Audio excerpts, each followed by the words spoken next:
ఈ రాజకీయ నాయకులు చూడండి, చాలామంది రాజకీయ నాయకులు ఏం చేస్తారు, వాళ్ళ తాత తండ్రులు సంపాదించిన డబ్బులన్నీ తీసుకెళ్తారు.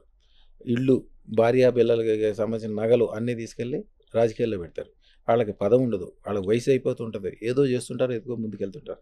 ఒకసారి 10 టీవీలో ఒక వార్త వచ్చింది. 10 టీవీ వాళ్ళు పరిశోధన చేసుకుంటూ ఒక ఆయనకి అసలు యాక్చువల్గా ఆ పదవికి సంబంధం లేదు, ఆ పదవిని పార్టీకి సంబంధించిన పెద్ద ఆయన పిలిచి పదవి ఇచ్చి దగ్గరుండి గెలిపించాడు.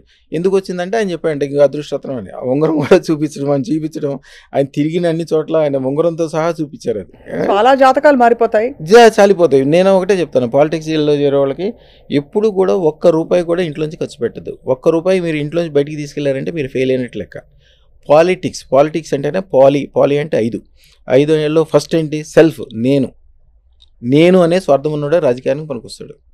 తర్వాత నా కుటుంబం అంటే నా భార్య, నా పిల్లలు, నీ భార్యకి నీ పిల్లలకి, నీ భార్యకి 10 కిలోలు బంగారం కొనలేవు, 10 కార్లు కొనలేవు, మేడ కొనలేవు, నీకెందుకు రాజకీయాలు? నీ ఇంటినే నువ్వు బాగు చేసుకోకపోతే దిశనే బాగు చేస్తావు. తర్వాత నా స్నేహితులు నా బంధువులు, తర్వాత నా ఊరు, నీ ఊరు నువ్వు బాగు చేయలేకపోతే దేశాన్ని బాగు చేస్తావు, అంతే. తర్వాత దేశం.